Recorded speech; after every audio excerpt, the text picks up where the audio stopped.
소유권 부분 살펴보겠습니다. 소유권 부분은 매년 한 두 문제 정도 출제되고 있습니다. 1. 소유권의 취득 제245조 점유로 인한 부동산 소유권의 취득 기간 1항 20년간 소유의 의사로 평원 공연하게 부동산을 점유한 자는 등기함으로써 그 소유권을 취득한다.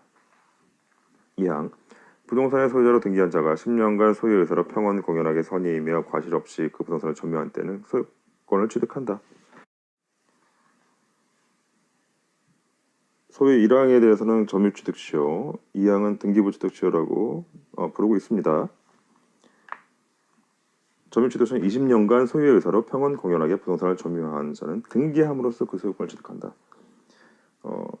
등기부취득시효는 이제 그 등기한 자가 소유자로 등기한 자가 10년간 소유의 의사로 평원 공연하게 선의이며 과실 없이 그 부동산을 점유한 때는 그 소유권을 취득한다. 이렇게 구분되고 있습니다.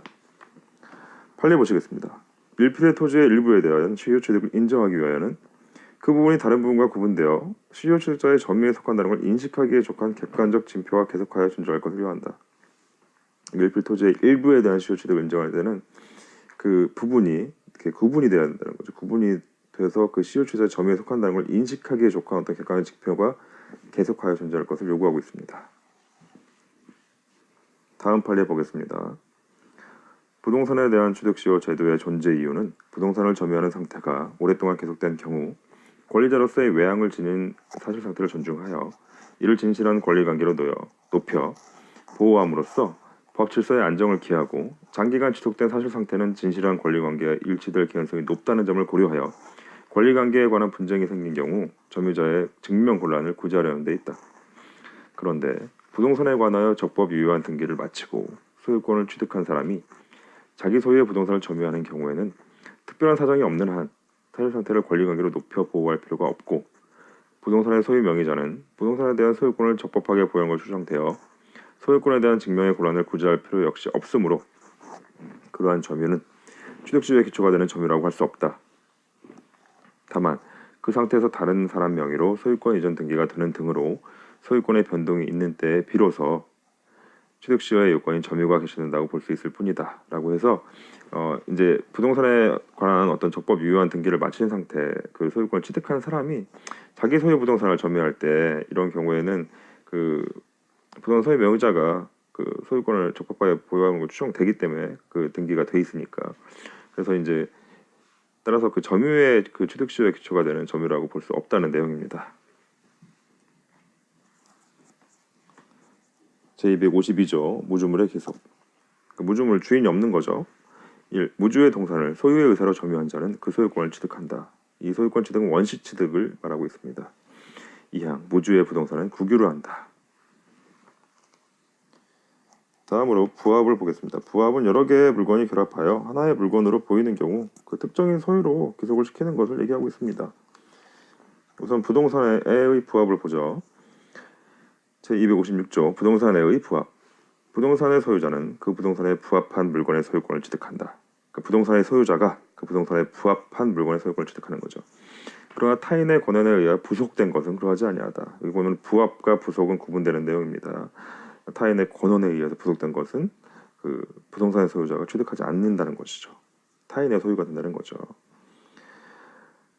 보시면 원칙 부동산 소유자가 부합한 물건의 소유권을 취득합니다. 건물의 증축 부분이 기존 건물에 부합하여서 기존 건물과 분리하여서는 어떤 별개의 독립물로서의 효용을 갖지 못하는 이상 기존 건물에 대한 근저당권은 민법 358조에 의하여 부합된 증축 부분에도 효력이 미치는 것으로서 그러니까 근저당도 이제 그 부합물 그 부분 증축 부분 이 부분에 효력이 미친다는 것이죠. 그 기존 건물에 대한 경매 절차에서 경매 목적물을 평가되지 아니하였다 할지라도 그 증축 부분이 경락에는 그 부합된 증축 부분의 소유권을 취득하게 됩니다. 적법한 권한이 없이 타인의 토지에 식재한 수목의 소유권은 그 토지 소유자에게 속하게 됩니다. 다음으로 261조 첨부로 인한 구상권. 전 5조의 경우에 손해를 받은 자는 부당이득에 관한 규정에 의해 보상을 청구할 수 있다. 다음 판례 보시죠. 민법 제261조에서 첨부로 법률 규정에 의한 소유권 취득이 인정된 경우에 손해를 받은 자는 부당이득에 관한 규정에 의하여 보상을 청구할 수 있다라고 규정하고 있는 바, 이러한 보상 청구가 인정되기 위해서는 민법 제261조 자체의 요건만이 아니라 부당이득 법리에 따른 판단에 의하여 부당이득의 요건이 되는 요건이 모두 충족되었음이 인정되어야 한다. 매도인에게 소유권이 유보된 자재가 제3자와 매수인 사이에 이루어진 도급계약의 이행으로 제3자 소유의 건물의 건축에 사용되어 부합한 경우 보상 청구를 거부할 법률상 원인이 있다고 할 수 없지만, 제3자가 도급계약에 의해 제공된 자재의 소유권이 유보된 사실에 관하여 과실 없이 알지 못한 경우라면 선의취득의 경우와 마찬가지로 제3자가 그 자재의 귀속으로 인한 이익을 보유할 수 있는 법률상 원인이 있다고 봄이 상당하므로 매도인으로서는 그에 관한 보상 청구를 할 수 없습니다.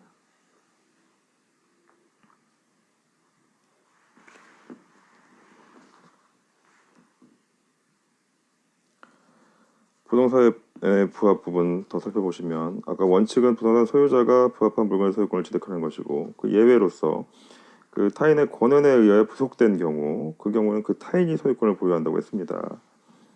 자, 판례 보시죠. 민법 제256조 단서 소정의 권원이라 함은 지상권, 전세권, 임차권 등과 같이 타인의 부동산에 자기의 동산을 부속시켜서 그 부동산을 이용할 수 있는 권리를 뜻하므로, 그와 같은 권한이 없는 자가 토지 소유자의 승낙을 받음이 없이 그 임차인의 승낙만을 받아서 그 부동산 위에 나무를 심었다면 특별한 사정이 없는 한 토지 소유자에 대하여 그 나무의 소유권을 주장할 수는 없습니다.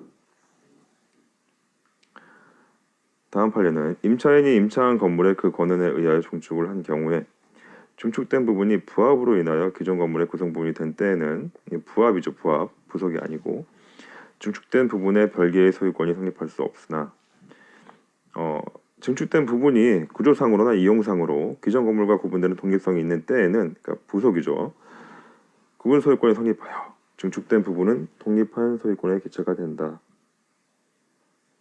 부합과 부속 부분을 구분하셔야겠습니다. 다음 판례 보시죠.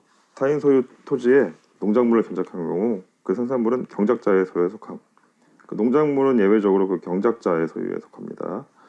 건물은 토지와 별개의 독립한 부동산이므로 토지에 부합하지 않습니다. 건물과 토지는 별개입니다. 지상권자가 지상권에 기하여 토지에 부속시킨 물건은 지상권자의 소유로 된다. 임목에 관한 법률에 따른 임목 등기를 하지 않은 수목도 명의 방법을 갖추면 토지와 독립된 부동산의 거래의 객체가 됩니다.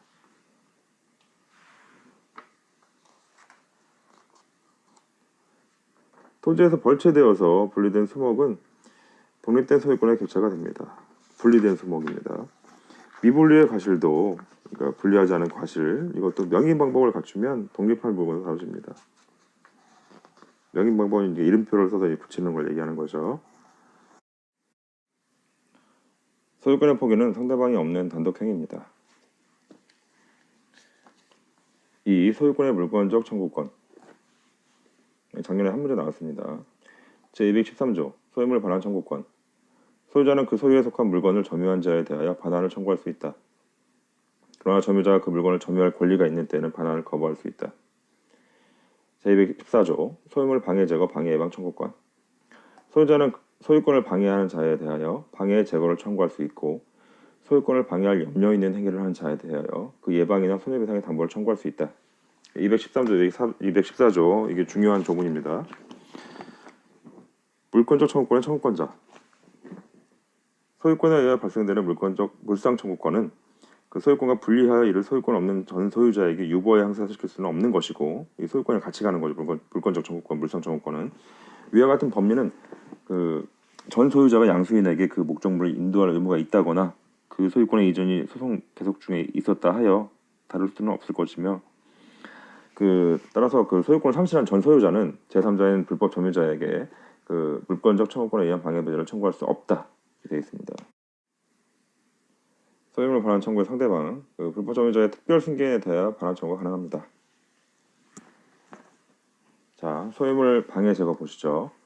판례, 소유권에 기한 방해배제 청구권에 있어서 방해라 함은 현재에도 지속되고 있는 침해를 의미하는 거고, 법익 침해가 과거에 일어나서 이미 종결된 경우에 해당하는 손해의 개념과는 다르다는 것이어서 방해와 손해 구분하셔야 됩니다.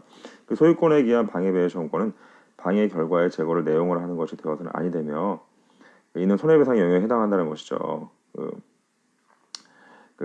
현재 계속되고 있는 방해의 원인을 제거하는 것을 내용으로 한다. 소유권에 기한 방해배의 청구권은 방해 결과를 제거하는 내용이 아니고 그 현재 계속되고 있는 방해 원인을 제거하는 것을 내용으로 한다는 것입니다. 그래서 손해와 구분해야 된다. 이런 내용이죠. 다음 판례 보시죠. 건물의 소유자가 그 건물의 소유를 통하여 타인 소유의 토지를 점유하고 있다 하더라도 그 토지 소유자로서는 그 건물의 철거와 그 대지 부분의 인도를 청구할 수 있을 뿐 자기 소유의 건물을 점유하고 있는 자에 대하여 그 건물에서 퇴거할 것을 청구할 수는 없다. 건물 신축자가 건물을 타인에게 임대한 경우 건물 신축자에게는 건물에서 퇴거할 것을 청구할 수는 없고 그 임차인에 대해서만 퇴거를 청구할 수 있다. 따라서 그 어떤 사람이 본인 땅에다가 임의로 건물을 지었다고 하면 그 임의로 건물을 지은 건물 소유자에 대해서 그 토지 소유자로서는 그 건물을 철거하고 그 대지 부분 인도를 해라 이렇게 청구할 수 있는 것이고 그 건물 소유자한테 여기서 퇴거해라 이렇게 하는 건 아니고 그 이제 건물 신축자가 그 건물을 다른 사람한테 임대를 줬다. 그러면 거기에 이제 그 임차에서 이제 살고 있는 그 임차인에 대해서는 그 토지 소유자가 퇴거를 청구할 수 있다. 이런 내용입니다. 그래서 토지 소유자로서는 그 건물의 소유자에 대해서는 건물 철거와 그 대지분의 인도를 청구하고 그 안에 들어와 있는 임차인에 대해서는 퇴거를 청구할 수 있습니다. 다음 판례 보시죠. 건물 철거는 그 소유권의 종국적 처분에 해당되는 사실 행위이므로 원칙적으로는 그 소유자, 민법상 원칙적으로는 등기 명의자죠. 그 소유자에게만 그 철거 처분권이 있다 할 것이고 예외적으로 건물을 전 소유자로부터 매수하여 점유하고 있는 등 그 권리의 범위 내에서 그 점유 중인 건물에 대하여 법률상 또는 사실상 처분할 수 있는 지위에 있는 자에게도 그 철거 처분권이 있다 해서 이 건물 철거 관련해서 그 상대방으로서 그 건물의 소유자 이제 등기 명의자 이 사람이 철거 처분권이 있는 것이고 예외적으로 이제 그 건물을 전 소유자로부터 이제 매수해 점유하고 있다 그런 권리 범위 내에서 그 점유 중인 건물에 대하여 어떤 처분권 법률상 또는 사실상 처분할 수 있는 지위에 있는 자에게도 그 철거 처분권이 있다는 것이죠. 다음으로 건물 신축자가 양수인에게 미등기로 매도하고 인도해 준 경우 양수인이 건물에 대하여 법률상 또는 사실상 처분할 수 있는 지위에 있으므로 그 소유권을 이전받은 양수인이니까 토지 소유자는 양수인에게 건물 철거 및 그 대지 부분의 인도를 청구할 수 있다. 그러니까 이게 지금 토지 소유자로서는 그 건물 신축자가 이 건물을 양수인에게 매도하였다고 하면은 토지 소유자 입장에서는 그 매수를 한 양수인에게 건물 철거와 그 대지 부분 인도를 청구할 수 있다는 내용입니다. 방해 제거 비용 청구를 보시죠. 민법 제214의 규정에 의하면 소유자는 소유권을 방해하는 자에 대하여 그 방해 제거 행위를 청구할 수 있고 소유권을 방해할 염려가 있는 행위를 하는 자에 대하여 그 방해 예방 행위를 청구하거나 소유권을 방해할 염려가 있는 행위로 인하여 발생하리라고 예상되는 그 손해배상에 대한 담보를 지급할 걸 청구할 수는 있으나 소유자가 침해자에 대하여 방해 제거 행위 또는 방해 예방 행위를 하는 데 드는 비용을 청구할 수 있는 권리는 위 규정에 포함되어 있지 아니하므로 소유자가 민법 제214조에 기하여 방해 배제 비용 또는 방해 예방 비용을 청구할 수는 없다. 그래서 방해 배제 제거 비용은 청구할 수 없게 되어 있습니다. 다음으로 불법 원인 급여 보시면 제746조 불법 원인 급여 불법의 원인으로 인하여 재산을 급여하거나 노무를 제공한 때에는 그 이익의 반환을 청구하지 못한다. 그러나 그 불법 원인이 수익자에게만 있는 때에는 그러하지 아니하다. 그래서 불법 원인 급여에 대한 조항을 살펴보았습니다. 이상으로 제4강 부동산 등기 점유권 소유권 부분을 마치도록 하겠습니다. 수고하셨습니다.